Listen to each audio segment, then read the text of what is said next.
सुधीर श्रोताओं,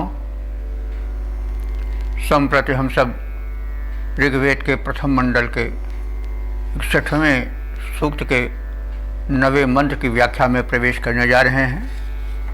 यह मंत्र त्रिष्टुप नामक छंद में निबद्ध है। दृष्टा ऋषि हैं नोधा गौतम और देवता हैं इंद्र। शीर्षक है अपार महिमाशाली इंद्र।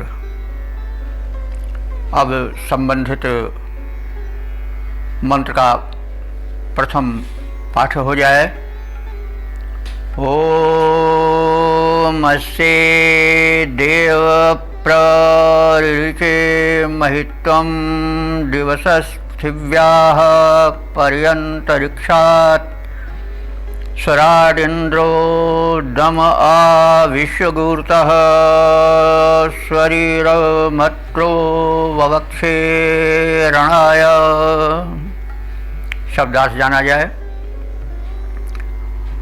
अस्य एव महित्वम। अस्य माने इसका अर्थात इस इंद्र का। महित्वम माने महिमा अपार है। वह महिमा इतनी अपार है कि दिवः पृथिव्याः अंतरिक्षात् परि। दिवः माने द्विलोक, पृथिव्याः माने पृथ्वी लोक और अंतरिक्षात् माने अंतरिक्ष लोक से भी परि माने परे है। आप लोग जानते हैं कि 3 लोक हैं, कैटेगराइज किया गया है ब्रह्मांड के विस्तार को 3 लोकों में। एक तो पृथ्वी लोक है जिस पर हम लोग रहते हैं। दूसरा उसके ऊपर का जो लोक है वह अंतरिक्ष लोक है, जहाँ तक वायु का प्रसार है और धरती की आकर्षण शक्ति जहाँ तक है वहाँ तक का भाग जो है वो अंतरिक्ष का है। तो संभवतः 200 किलोमीटर तक धरती के सतह से ऊपर हवा का, वायु का विस्तार है। यह अंतरिक्ष लोक है और अंतरिक्ष लोक से ऊपर जो है वह द्विलोक है। उसको हम स्पेस चाहें तो कह सकते हैं। और उसके बाद फिर अनंत ब्रह्मांड का विस्तार द्विलोक ही में माना जाता है। सूर्य आदि जो नक्षत्र हैं वे सब द्विलोक में ही माने गए हैं। तो यह सब मिला करके विस्तृत है, ब्रह्मांड बड़ा विस्तृत है। लेकिन जो ब्रह्मांडपति है यहाँ पर उसका नाम ऋषियों ने इंद्र दिया है। इस विषय में पहले भी कहा जा चुका है। उस दिव्य शक्ति के वास्तव में न कोई नाम है न कोई रूप है, वो तो एक शक्ति है, एनर्जी है। ये तो एक सांसारिक व्यवहार में किसी वस्तु का एक नाम दे दिया जाता है। तो उसी प्रकार से उस दिव्य शक्ति का नाम ऋषियों ने इंद्र किया और बाद में फिर मतांतर होते रहे। उसमें उस दिव्य शक्ति का अलग अलग नाम होता रहा।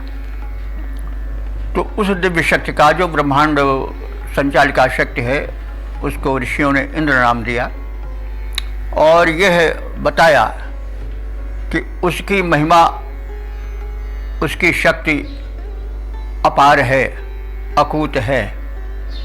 संपूर्ण ब्रह्मांड भी उसका पार नहीं पा सकते। भूलोक, अंतरिक्ष लोक और उसके ऊपर जो द्विलोक का अनंत विस्तार है, उस विस्तार से भी बढ़ करके उस परम सत्ता जिसे इंद्र नाम दिया गया है उसका विस्तार है। तो परिचय का अर्थ होता है अतिरिक्त है, यानी बढ़ करके है। और उसकी विशेषताएं और क्या हैं? वह स्वराट है। स्वराट माने स्वयं प्रकाशित है। और दमे माने युद्ध में। युद्ध में वह अपने बल से प्रकाशित होता है। वह सर्वोच्च सत्ता है, संपूर्ण सत्ता है, इसलिए उसे अन्य सहायक शक्ति की आवश्यकता नहीं है। अब यहाँ पर परब्रह्मत्व का स्पष्ट आरोपण है इंद्र की सत्ता में। और वह कैसा है? विश्वगूर्ता। विश्व माने होता है संपूर्ण, गूर्ता माने सामर्थ्य, तो वह सर्वसमर्थ है। विश्वगूर्ता सर्वसमर्थ है। और सुअरिह, सुअरिह माने श्रेष्ठ योद्धा है, वैसे अरिशत्रु को कहते हैं। तो जो श्रेष्ठ शत्रु होता है वह मतलब शत्रुता के निर्वाह में भी एक नियम का पालन करता है। वाल्मीकि रामायण में आप देखें तो जब रावण का वध हो जाता है तो विभीषण भले उसका भाई है, लेकिन वो कहता है कि यह जो है दुराचारी था, परिस्त्रीगामी था, मैं इसका अंतिम संस्कार नहीं करूंगा। लेकिन राम को देखिए, उन्होंने कहा कि नहीं, मरणंतानि वैराणि सिद्धम न प्रयोजनम। जो वैर है वो बस जब तक जीवन है तभी तक रहता है। तो अब जब व्यक्ति नहीं रह गया तो शत्रुता कैसी? और सिद्धा न प्रयोजनम, हम लोगों का जो प्रयोजन था कि रावण ने हमारे सम्मान पर प्रश्न चिन्ह लगाया था और उसके उस कुकृत्य का उसको दंड मिल गया।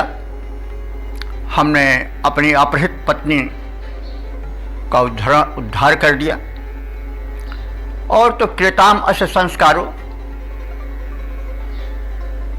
यथा तव तथा मम, ये जैसे तुम्हारा भाई वैसे हमारा भाई। तो ये शत्रुता का भी एक आदर्श होता है, एक उसका भी नियम होता है। तो इस प्रसंग को हमने इसलिए कहा कि शत्रुता की भी एक मर्यादा है।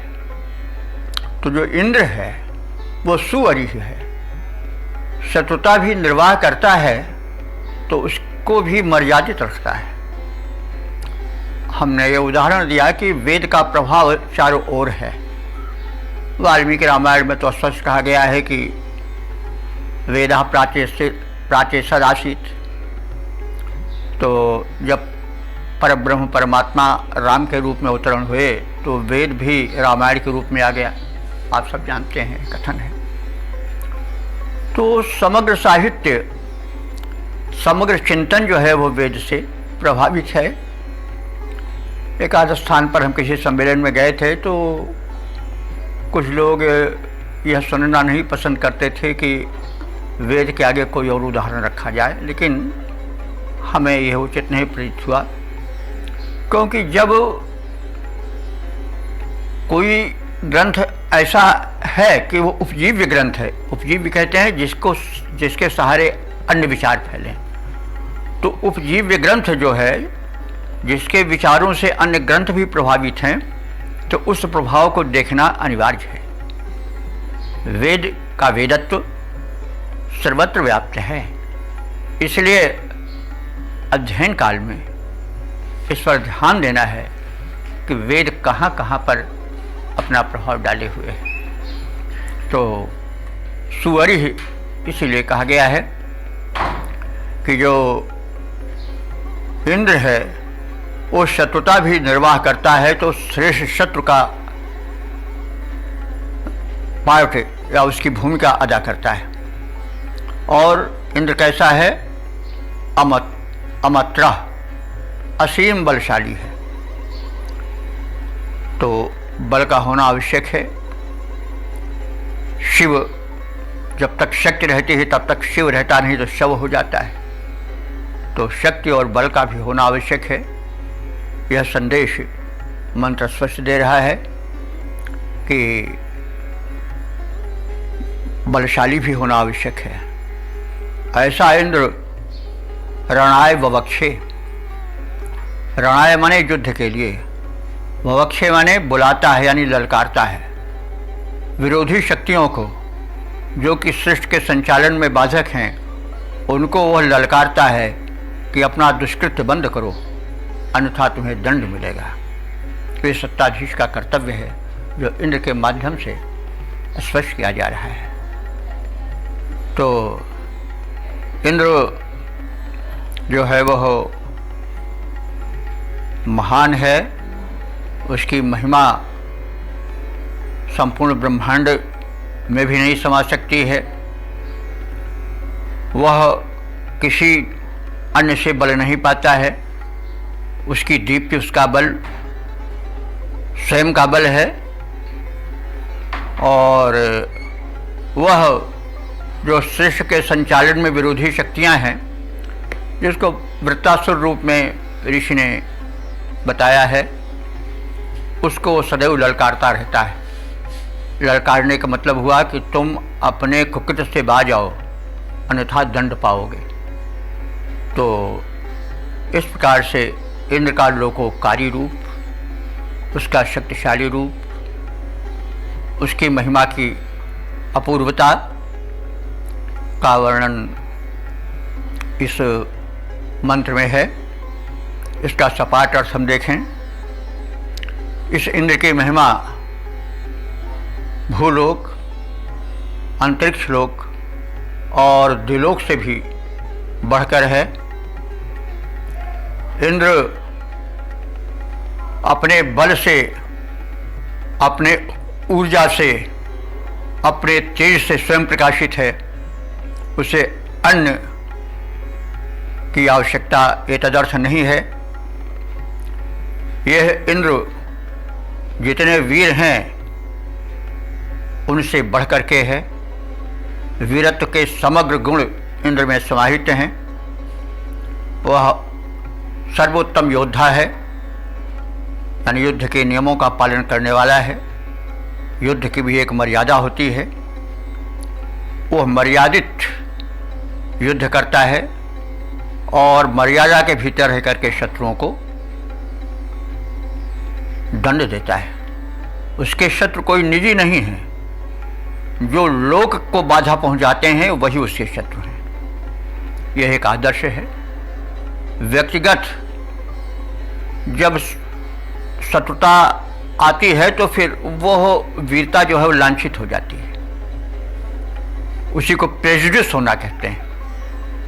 जो न्यायी है, योद्धा है, उसे प्रेजुडिस नहीं होना चाहिए। उसे तटस्थ रहना चाहिए और जो अपराध कर रहा है उस अपराध के लिए दंड देना चाहिए।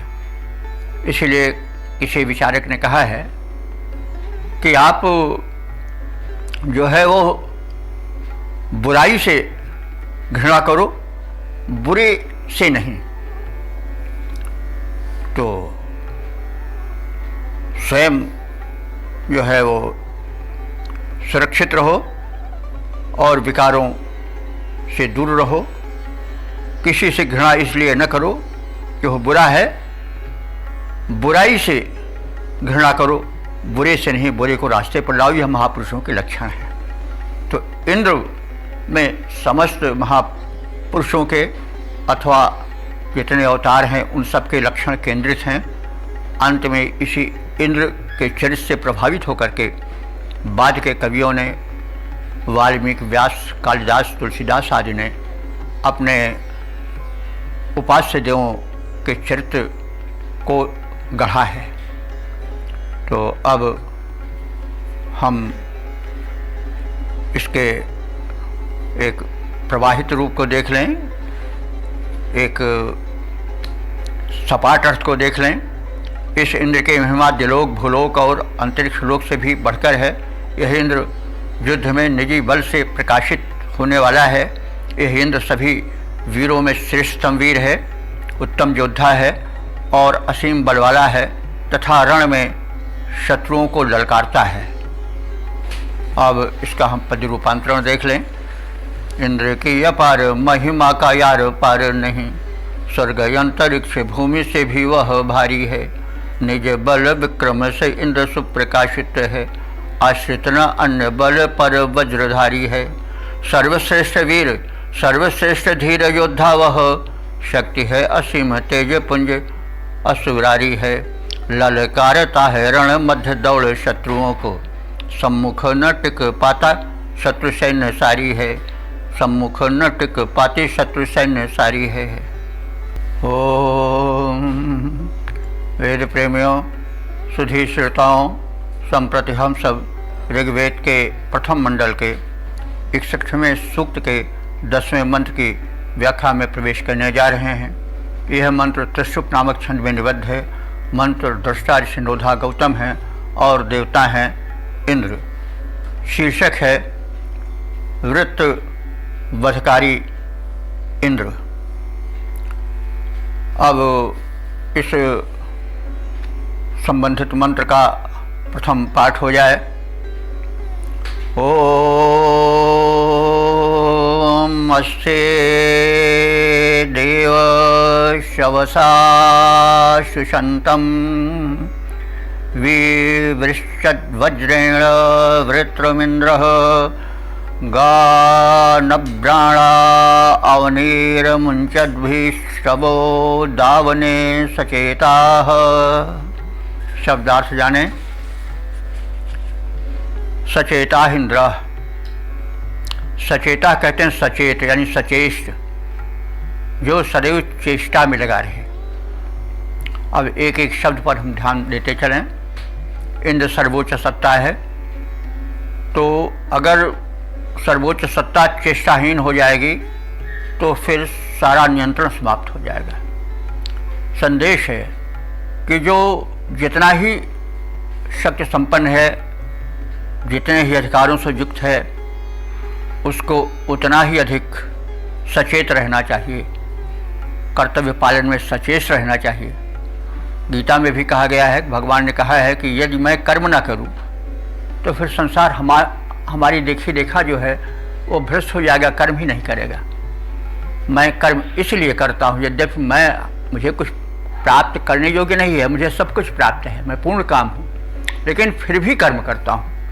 क्योंकि अगर मैं कर्म कर देना छोड़ दूंगा तो संसार के लोग कर्म नहीं करेंगे, क्योंकि जैसा बड़े करते हैं वैसा छोटे करते हैं। तो इसलिए इंद्र को जो ये विशेषण दिया गया है सचेत, वो बड़ा ही सार्थक है। इंद्र कैसा है? सचेता, संबंधित कर्म को बड़ी चेष्टापूर्वक, यत्नपूर्वक, उत्तरदायित्व पूर्ण रीति से संपन्न करता है। अस्य एवं शवसा, अस्य माने इसके ही, इस इंद्र के ही बल से, शव कहते हैं, जैसे पहले कहा जा चुका है कि शव माने होता है बल। आजकल जो शव चलता है वो तो मृत शरीर के लिए कहा जाता है, लेकिन जहाँ तक हमने पाया है ऋग्वेद में जहाँ शव शब्द का प्रयोग हुआ है वो शक्ति के लिए हुआ है। तो शवसा शव का तृतीया है, शक्ति द्वारा। इंद्र स्वशवसा, इंद्र अपने ही शक्ति से शक्तिमान है। और उसने सुशंतम वृत्तम, वृत्तासुर इंद्र का विरोधी है और यह स्थान स्थान पर बताया गया है।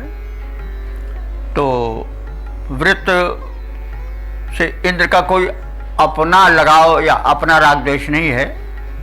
वृत्त का विशेषण दिया गया है सुषंतम, वो शोषक है, जल को चुरा लेता है, जल के वर्षण को अवरुद्ध कर देता है। जल ही जीवन है, पृथ्वी उससे वंचित हो जाती है, लोक में हाहाकार मच जाता है। इसलिए लोक रक्षण में उसका जो शत्रुत्व है वृत्त से वह आता है। तो वृत्त जो है शोषक है। इस तरह से हम चाहें तो समाज में वह वर्ग जो कि शोषक वर्ग है, जो कि सुख समृद्धि को सब अपने में ही समेट करके जमाखोरी में सीमित किए रहता है, जनता तक वह सामग्री या हो वैभव या हो धन नहीं आने देता है जो कि लोकहित को संपन्न कर सके। तो ऐसा जो कुवृत्त वाला दुर्वृत्त दुराचारी व्यक्ति है वह वृत्तासुर ही है, यह ऋषि बताना चाहता है। तो वृत्तासुर कोई चीज़, देखिए, कोई एनर्जी नष्ट नहीं होती। विज्ञान का सिद्धांत है कि कोई चीज़ कभी नष्ट नहीं होती है, रूप बदल देती है, सर्वथा उसका भाव नहीं होता है। तो वृत्तासुर पहले भी था, आज भी है, आगे भी रहेगा। उसको एक काल में नहीं बांधना उचित है। तो वह जो वृत्तासुर है वो शोषक शक्ति से संबंधित है, जमाखोरों से संबंधित है, जो समाज की उस संपत्ति को जो सैकड़ों हजारों के लिए बनी है उसको अपने में ही जमाखोरी करके रख लेते हैं। तो ऐसा जो शोषक वर्ग है वो इंद्र का शत्रु है, वही वृत्तासुर है। तो शोषण करता वृत्तासुर को वह इंद्र अपने वज्र से, अपने अस्त्र से, यानी अपने विनाशक साधन से उसको नष्ट कर देता है। विवृश्चित शब्द आया है, विवृश्चित माने खंड खंड कर देना, नष्ट कर देना। तो वह उसको इस तरह से नहीं एक बार में उसको खंड खंड कर देता है, यानी उसको पूर्ण रूप से नष्ट करता है, काट डालता है उसको। और गाहना उपमा दे रहा है ऋषि कि वो जल को मुक्त उस वृत्तासुर के घेरे से वैसे करता है। जल समृद्धि का भी प्रतीक है, इसको आप लोग जाने हैं, कहा भी जाता है, अधिक व्याख्या की आवश्यकता नहीं है। तो गाहना, गाह कहते हैं गायों को। तो जैसे गायों को ना जो है यहाँ पर हम जैसे बताते आए हैं कि अगर संज्ञा के बाद ना आता है तो समानार्थक होता है। गाहना माने गायों के समान। तो गायों के समान कैसे हुआ?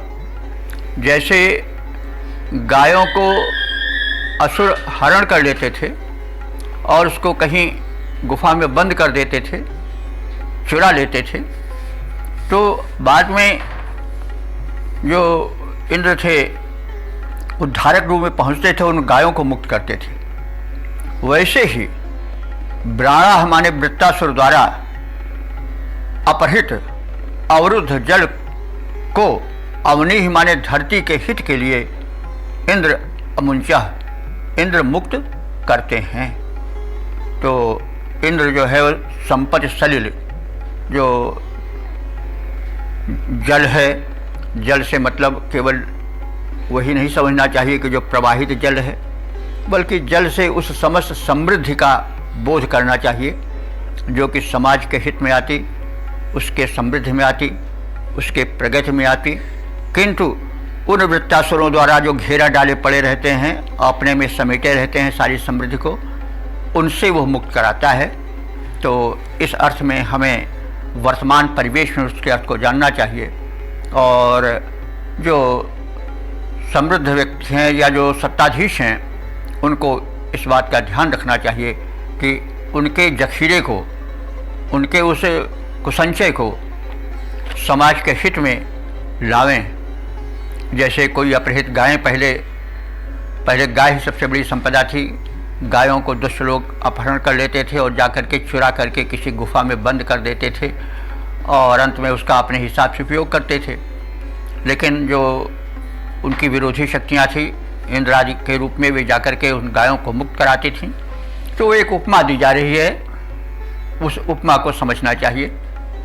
तो जैसे चुराई गई गायों को मुक्त करा करके फिर अधिकारी व्यक्तियों को सौंपा जाता था, वैसे सत्ताधीश का कर्तव्य है कि वह जो जमाखोर हैं, जखीरेबाज हैं, उनके उस संपत्ति को जनहित में मुक्त करें। तो यह संदेश है। तो इंद्र ने एक उदाहरण दिया गया, अमुंचत माने मुक्त किया उस वृत्तासुर द्वारा अपहृत संपत्ति रूपी सलील को, जो कि धरती के सिंचन में आता, धरती के विकास में, समृद्धि में आता। उसके लिए उपमा दी गई कि जैसे गायें जब चुराई जाती थी तो उसको खोज करके मुक्त किया जाता था, वैसे जो चुराए हुए था, वृष्टि नहीं होने देता था, ऐसे जल को इंद्र ने वृत्तासुर के घेरे से मुक्त किया। और दावने कहते हैं दानशील पुरुष के लिए, जो कि समाज में उदार बन करके दान देते हैं और समाज के दारिद्र्य को, दुख का हरण करते हैं। ऐसे लोगों के लिए इंद्र ने श्रवः कहते हैं अन्न को, अभिमाने चारों ओर से प्रदान किया। यानी जो लोगों कार्य में लगे हुए हैं, इंद्र उनको समृद्ध बनाता है। दो चीज़ें इंद्र के चरित्र में दिखाई गई। एक तो वह जो जखीरेबाज हैं, जो समाज के काम में आने वाली समृद्धि को अपने ही में समेट करके रखे हुए हैं, उनसे उस समृद्धि का अपहरण करके, छीन करके वह उनको प्रदान करता है जिनको कि उसकी आवश्यकता है। और इस प्रकार से समाज में समता लाता है, समाज में सुख शांति समृद्धि लाता है। और दूसरी चीज़ यह है कि जो समाज में दानी प्रकृति के लोग हैं, लोकोकारी प्रकृति के लोग हैं, उनकी वह सहायता करता है और उनको श्रव कहते हैं अन्न। अन्न उस समय का सबसे बड़ा धन था। अन्न को प्रदान करता है, उनकी तृषा बुझाता है, उनकी क्षुधा मिटाता है, समृद्ध करता है। उसको हम और विस्तार कर सकते हैं। अन्न के अतिरिक्त और जो समृद्धि है आज के युग में, भिन्न भिन्न समृद्धियों से भी हम उसको जोड़ सकते हैं। तो और श्रव माने यश भी होता है। तो जब सत्कर्म होता है तो उसको यश मिलता है। तो यह सत्ताधीशों के लिए संकेत है कि सत्ताधीश समाज के हित में, लोक के हित में, राष्ट्र के हित में जो जमाखोर हैं उनसे धन को लेकर के जनहित में लगाएं। और साथ ही साथ उन लोगों को जो कि लोकोपकारी हैं, लोक के हित में लगे हुए हैं, मन से, वचन से, कर्म से किसी रूप में सहयोग कर रहे हैं लोक हित में, उनको वो समृद्ध बनावे, उनको प्रोत्साहन दें और उनको उनके शुभ कर्म में आगे बढ़ाने की भूमिका बनावे। यह भी संदेश इसमें निहित है। अब एक बार हम सपाट रूप में भावार्थ को जान लें। इंद्र देव ने अपने बल से शोषणकर्ता वृत्र को वज्र से काट डाला। अपहृत गायों के समान अवरुद्ध नीर को धरती के हितार्थ मुक्त किया, यानी वृष्टि का वातावरण बनाया। और जो हविदाता अर्थात यज्ञ कर्म करने वाले हैं, लोकोपकार करने वाले हैं, उनको उस इंद्र ने अन्न से यानी समृद्धि से परिपूर्ण किया। शब्दार्थ के पश्चात, भावार्थ के पश्चात छंद रूप में इस भाव को देखें। मेघ भरे पड़े किंतु बारिश छोड़ते थे नहीं, मेघ भरे पड़े किंतु बारिश छोड़ते थे नहीं। नीरहीन प्यासी भूमि व्याकुल पड़ी हुई, शोषक दुर्वृत्त वृत्त का था नीचे कृत्य यह, हुआ कष्ट इंद्र क्रोध भावना बड़ी हुई। वज्र के प्रहार द्वारा वृत्त को विदार डाला, वज्र के प्रहार द्वारा वृत्त को विदार डाला। निर्धार मुक्त किया धेनु ज्यों हरी हुई, हव्यदाता यजमान धन धान्य युक्त हुए। हरी भरी भूमि हुई जो थी उजड़ी हुई, हरी भरी भूमि हुई जो थी उजड़ी हुई। ओ वेद प्रेमियों, सुधी श्रोताओं, संप्रति हम सब ऋग्वेद के प्रथम मंडल के 61वें सूक्त के 11वें मंत्र की व्याख्या में प्रवेश करने जा रहे हैं। यह मंत्र त्रिष्टुप नामक छंद में निबद्ध है। मंत्र दृष्टा ऋषि नोधा गौतम है और देवता इंद्र है। शीर्षक है नदियों का पथ निर्धारण करता लोकोपकारी इंद्र। इसमें यह कहा गया है कि नदियाँ एक निश्चित प्रवाह में बह रही हैं और वे एक निश्चित पथ से पर्वत से चल करके, हिमालय से चल करके सागर तक जाती हैं। बड़े बड़े पहाड़ बीच में पड़ते हैं, उनको तोड़ती हुई वो आगे कैसे बढ़ पाई, इसमें इंद्र का हाथ है। इंद्र ने व्यवस्था की है, इंद्र व्यवस्थापक है, तो उसकी व्यवस्था का वर्णन है और संकेत है कि जो शासक हैं वो व्यवस्था करें। तो नदियों के प्रवाह पथ का निर्माता इंद्र, इस प्रकार से हमें शीर्षक समझना चाहिए। अब संबंधित मंत्र का पाठ हो जाए। ओम अस्येदुत्वैषसारन्त सिन्धवः परियद्वज्रेण शीर्षवीम यच्छत ईशान कृद्दाशुषे दशस्यन्तुर्वीते तुर्वीते गाधं तुर्वाणी कः ओम अस्येदुत्वैषसारन्त सिन्धवः परियद्वज्रेण सीमयच्छत ईशान कृद्दाशुषे दशस्यन्तुर्वीते गाधं तुर्वणिः कः। शब्दार्थ जाना जाए। अस्य इत्त्वैषसा, अस्य माने इसने ही, इत माने ही होता है, अस्य इत माने इसने ही, माने इस इंद्र ने ही। त्वैषसा माने अपने बल से, त्वेष कहते हैं बल को, तेज को। तो इस इंद्र ने अपने ही बल से, किसी अन्य के बल की आवश्यकता इसे नहीं पड़ी, क्योंकि वो सर्वसमर्थ है।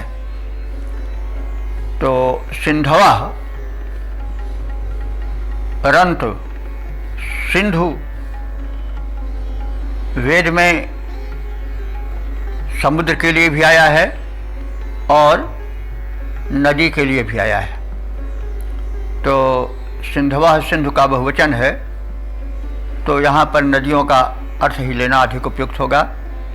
तो सिंधवा माने नदियों को, इंद्र माने इंद्र ने ही प्रवाहित किया।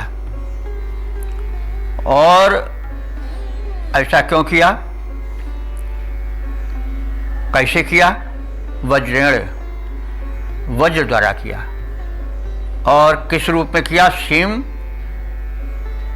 परि अप, उसको सीम माने वज्र से सीमित किया, यानी उसका प्रवाह पथ जो है वो वज्र द्वारा निर्मित किया।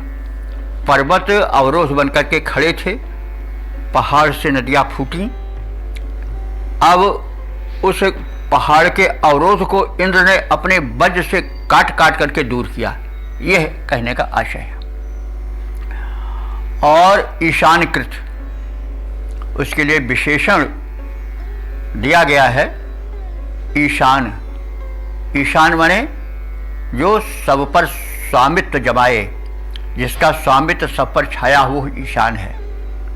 तो इंद्र सर्वोपरि शक्तिमान है, सबका स्वामी है।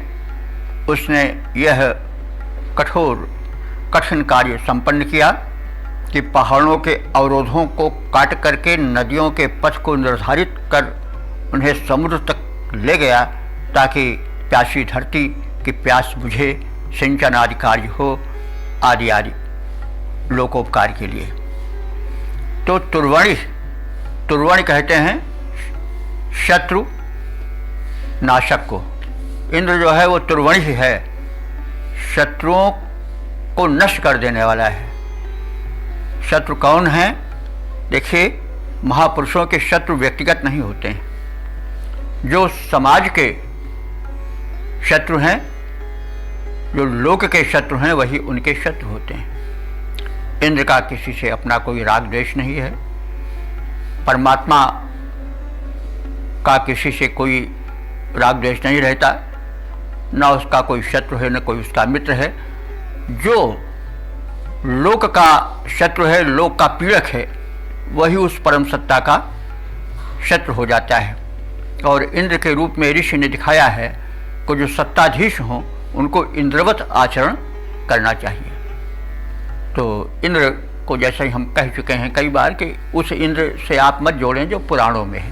यही इंद्र सर्वोच्च सत्ता है जिसका ऋषियों ने अपने चिंतन में सुनिश्चित नाम इंद्र किया है। इंद्र माने स्वामी, आज भी लोग मालिक जाने ऐसा कहते हैं। तो उस के लिए और विशेषण प्रयोग किए गए हैं। दाशुषे, दाशुषे कहते हैं दानशील यजमान को। वो दाशुषे दानशील यजमानों को संपन्न बनाता है और संकट में पड़े हुओं का उद्धार करता है। इसके लिए आगे ऋषि तुर्वीत ऋषि का उदाहरण दे रहा है कि तुर्वीत माने तुर्वीत नाम के ऋषि के लिए, जो कि अथाह जल में पड़ गए थे, बह रहे थे, उनको आधार नहीं मिल रहा था, उनको गाधम कह, गाध कहते हैं थाह वाले भूमि पर लाना। इसीलिए अगाध शब्द बना नहीं। गाध माने होता है थाह और अगाध माने होता है जो अथाह हो। तो जो तुर्वीत ऋषि थे वो अगाध जल में बह जा रहे थे बेचारे। इंद्र ने उनकी सहायता की, उनका उद्धार किया और उनको गाध माने जहाँ पर थाह मिले यानी स्थल पर ला करके उनको स्थापित किया, और कह माने जल से, उसे डुबा देने वाले जल से उनका उद्धार किया। तो उदाहरण भी दिया जाता है कि देखिए इंद्र का चरित्र हम देखते हैं, उद्धारक चरित्र है। तुर्वीत ऋषि के विषय में उन्होंने अपनी यह उदारता, अपनी यह लोकोपकारता, यह जनोद्धार का कृत्य किया और उन्हें जल में निमग्न होने से, डूबने से बचाया और ऐसी भूमि पर बसाया जहाँ की जल की बाधा उनको परेशान नहीं कर सकती थी। तो इंद्र का यह लोकोपकारी कृत्य भी दिखाया गया। संक्षिप्त शब्दार्थ के ज्ञान के पश्चात हम सपाट रूप से अर्थ एक बार फिर जान लें। इंद्रदेव के बल के कारण ही नदियाँ प्रवाहित हुईं, क्योंकि इंद्र ने ही वज्र बल से पर्वतों को काट करके नदियों के प्रवाह के लिए जो है वो पथ बनाया और भूखंडों को भी काट करके नदियों को यथेष्ट प्रवाह का अवसर दिया और उनका पथ निर्धारण किया। इस प्रकार से वह इंद्र लोकोपकार करने में अपने को लगाए रहा। वो सब पर शासन करने वाला है। इंद्र ने हविदाताओं को, जो लोक में कर्म यज्ञ करते हैं, लोकोपकारी हैं, उनको वो धन प्रदान करता है ताकि वे अपने कार्य में और आगे बढ़ते रहें। तो वो लोकोपकारी है और दुष्टों का संहारक है। उदाहरण इंद्र के उद्धार का दिया जा रहा है। उस इंद्र ने तुर्वीत नाम के ऋषि का उद्धार किया। वे जल में निमग्न थे, उनके प्राण पखेरु उड़ने वाले थे, जल के प्रवाह में वो अपने को संभाल नहीं पा रहे थे, लेकिन इंद्र ने उनका उद्धार किया और भूखंड पर बसाया जहाँ की उन्हें उस प्रकार से जल की बाधा का सामना नहीं करना पड़ा था। तो जो सत्ताधीश हैं, जननायक हैं, उन्हें इंद्र के आचरण को ध्यान में रखना चाहिए। नहरें बनाना चाहिए, नदियों पर बांध बनाना चाहिए, उनका पथ निर्धारण करना चाहिए, आदि आदि बातें जो लोकोपकार से संबंधित है वो करना चाहिए। और जो कष्ट में पड़े हैं उनका उद्धार करना चाहिए। जैसे इस समय सुन पड़ रहा है, सरकार लगी हुई है लोकोपकार में। जो हादसा हुआ है इधर चमोली में, तो बहरहाल ये है कि ऋषि ने पहले ही ये सब निश्चित कर दिया कि संकट आते रहेंगे और जो सत्ताधीश हैं उनको सावधान रहना चाहिए, सदैव इंद्र की भांति सहायता करते रहना चाहिए, लोकोपकार में रत रहना चाहिए। ये सब बातें बताई गई हैं। अब इसका पद रूपांतरण देख लें। उपकार का प्रसार इंद्रदेव का अपार, उपकार का प्रसार इंद्रदेव का अपार, जनहित हेतु जिसे कर दिखलाया है। काट काट वज्र द्वारा भूमि और पर्वतों को, नियमित सरिता प्रवाह को बनाया है। संसार पूरे पर शासन उसी का एक, संसार पूरे पर शासन उसी का एक, यजमान को समृद्धवान बनवाया है। परम महान उसी देववर्ज इंद्र ने ही तुर्वीति को वास योग्य सुवास दिलाया है। तुर्वीति को वास योग्य सुवास दिलाया है। ओ वेद प्रेमियों, सुधी श्रोताओं, संप्रति हम सब ऋग्वेद के प्रथम मंडल के 61वें सूक्त के 12वें मंत्र की व्याख्या में प्रवेश करने जा रहे हैं। यह मंत्र त्रिशुप नामक छंद में निबद्ध है। मंत्र दृष्टा ऋषि हैं नोधा गौतम और देवता हैं इंद्र। शीर्षक है सुख समृद्धि में बाधक वृत्तासुर जैसे तत्वों का निवारण इंद्र करता रहे। प्रार्थना रूप में एक प्रस्ताव है। अब संबंधित अर्थ को समेटे हुए मंत्र का पाठ हो जाए। ओम अस्मा इदु प्रहरात् तूतुजानो वृत्राय वज्रमीशानः क्येधाः गोर्ण पर्व विरदा तिरश्चेष्यन्नानाश्यपां चरध्यै। शब्दार्थ जाना जाए। तूतु जाना, तूतु जाना इंद्र का विशेषण है। शत्रु विनाशक इंद्र। ईशाना भी इंद्र का ही विशेषण है। वह ईशान है। ईशान माने सबका स्वामी है। बाद में ईशान शंकर जी के लिए प्रयुक्त होने लगा है। नमामीशमीशान निर्वाण रूपम विहुम व्यापकम ब्रह्म वेद स्वरूपम रामायण में उल्लिखित है। तो लेकिन ईशान शब्द ऋग्वेद में इंद्र के विशेषण के रूप में प्रयुक्त हुआ है। तो इंद्र कैसा है? तू जाना, शत्रु विनाशक है। और कैसा है? सबका स्वामी है। और कैसा है? किएधाह, किएधाह माने अमित बलशाली है। और उसके कृत्य क्या हैं? अस्मय वृत्ताई, उसने वृत्तासुर का वध किया है। और ऋषि प्रार्थना कर रहा है कि अस्मय वृत्ताई, हे इंद्रदेव, इस वृत्त के लिए तुम वज्रम प्रभर, अपने प्रहारक अस्त्र वज्र को संभालो और उससे उस पर प्रहार करो।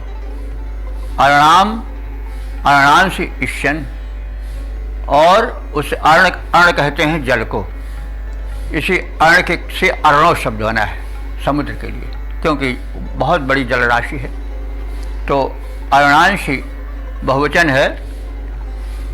तो अर्णांश माने जलों को, ईशन माने बहाते हुए। यानी वृत्तासुर के विषय में आप सब जानते हैं कि वो जो धरती को मिलने वाला जल है, जो सर्वसाधारण के उपयोग में आने वाला है, प्राणिमात्र का हितकारी, उस जल को वृत्तासुर जो है रोक लेता है। तो उसको हम और सब केवल जल ही तक नहीं, बल्कि जितने भी लोकोकार में विघ्न डालने वाले हैं और जखीरेबाज हैं, उन सब के लिए हम मान सकते हैं। तो अर्णांश ईशन वो जल प्रवाह को वृत्तासुर पर प्रहार करके मुक्त करता है लोकहित के लिए। और हे इंद्र देव, तुम अपाम चरध्यै, इस प्रकार से जो जलावरोधी हैं, जो सुख समृद्धि के बाधक हैं, उनसे उनके धन को लोकहितार्थ छीन करके जनहित में लगाने का चरध्यै माने आचरण करो, कार्य करो। और पर्व, पर्व कहते हैं अवयव को। पर्व माने अवयव पोर जिसको कहते हैं। तो अब उसके लिए उपमा दे रहा है, दृष्टांत दे रहा है ऋषि कि जैसे पर्व को, पोर को गोहना, गोह माने होता है, गो शब्द है और उसका षष्ठी एक वचन है गोहना। गायों के अवयवों के समान। अब देखिए यहाँ गो शब्द पर हमें ध्यान देना है। वेद में इसी प्रकार से थोड़ा मतलब हिंसा का प्रवेश हुआ है और धीरे धीरे बढ़ गया वो। और वेद केवल इसीलिए लोक निंदित हुए कि वे जो थे वे हिंसा परक हो गए थे। थोड़े यहाँ पर हम इसलिए रुक रहे हैं कि जरा इतिहास पर दृष्टि डाल लें। ये जितने जैन बौद्ध धर्म हुए सब हिंदू ही हैं, सब पहले वैदिक ही रहे होंगे। लेकिन जब देखा लोक में कि वध हो रहा है, यूप में तमाम पशु पक्षी बांधे गए हैं, यहाँ तक कि मनुष्य भी बांधे जाने लगे और उनका वध होने लगा, और यह सिद्धांत चला दिया गया कि वैदिक हिंसा हिंसा न होती। जो यज्ञों में मारकाट होती है वो जो है वो हिंसा नहीं है, मारकाट नहीं है, उससे उस जीव का कल्याण हो जाता है जो मारा जाता है। तो इससे विचारशील लोगों में, भारत में विचार स्वातंत्र्य सदैव रहा है। यहाँ यह नहीं कि जो कह गया फिर उसी पर चलना है। तो लोगों ने उसका विरोध किया, फिर यज्ञ बड़े महंगे होने लगे, जनता के पहुँच के बाहर होने लगे। अब जनता एक सरल धर्म की चाह में थी, खोज में थी, और उसी समय जैन और बौद्ध धर्म का प्रचार हुआ। जनता ने कुछ समय के लिए उसको बहुत चाहा, बाद में उसमें भी कमी आई तो विरोध हुआ है, तो इतिहास का विषय है। तो यहाँ पर है गो होना। देखिए हम इसको इस प्रसंग में कहे हैं कि गाय के अवयवों को जैसे काटा जाता है, तो ये जो सायण जी हैं जो प्रसिद्ध भाष्यकार हैं, उन्होंने यही अर्थ गायों का ही किया है। और उन्होंने अपने भाष्य में लिखा है कि तर्त दृष्टांता, यानी इंद्र जो है वो कैसे दुष्टों को, कैसे वृत्तादिकों को खंड खंड काट करके उनको नष्ट करे, उस बाधा को समाप्त करे, उसके लिए दृष्टांत है। तत् दृष्टांता गोर्णा, यानी यथा मांसस्य विक्रेतारः लौकिकाः पुरुषाः पशवो हन्ति, पशुओं को मारते हैं, ततस्ततो विभजन्ति, और उसको इधर उधर काट काट करके खंड खंड करते हैं, वैसे ही तुम काटो। तो यहाँ पर क्योंकि मीमांसक हैं, ये थोड़ा आप सब जान लें, जो सायणाचार्य हैं ये मीमांसक हैं। मीमांसक जो है वो यज्ञ में हिंसा के समर्थक होते हैं। तो ये संप्रदाय चलता है, जो राजनीति में देश के नाम पर लोग तमाम दल खड़ा करते हैं, विरोध एक दूसरे के विरोधी हैं, लेकिन सब बहाना लिए रहते हैं देश का, लोकहित का, समाज हित का, राष्ट्रहित का।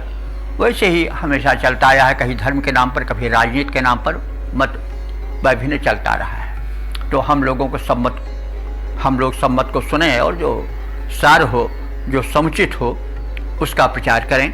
अब जो है वेद के उद्धार का काल आ रहा है, कुछ मुझे ऐसा प्रतीत होता है। अब हम वेद को नए ढंग से देखें और जो समय के कारण कुछ धूल पड़ गई थी उसको हटाने की चेष्टा करें। तो कहने का मतलब ये मीमांसक थे, इनका मत ही था कि जो है वो यज्ञ में हिंसा बुरा कार्य नहीं है।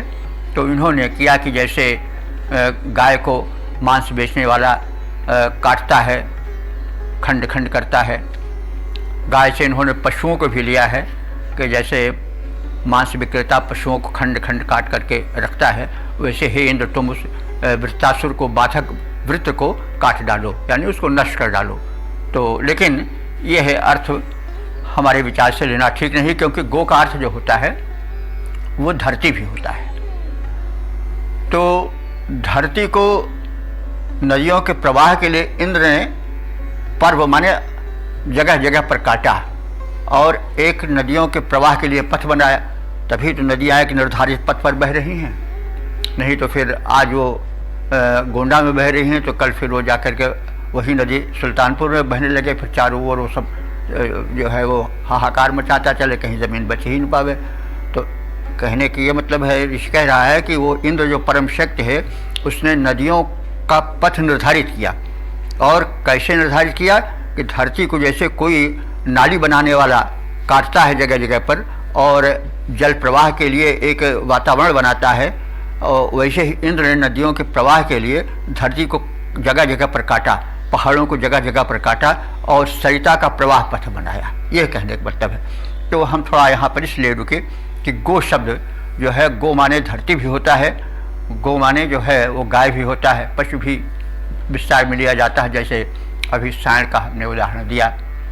तो लेकिन यह ठीक नहीं होगा।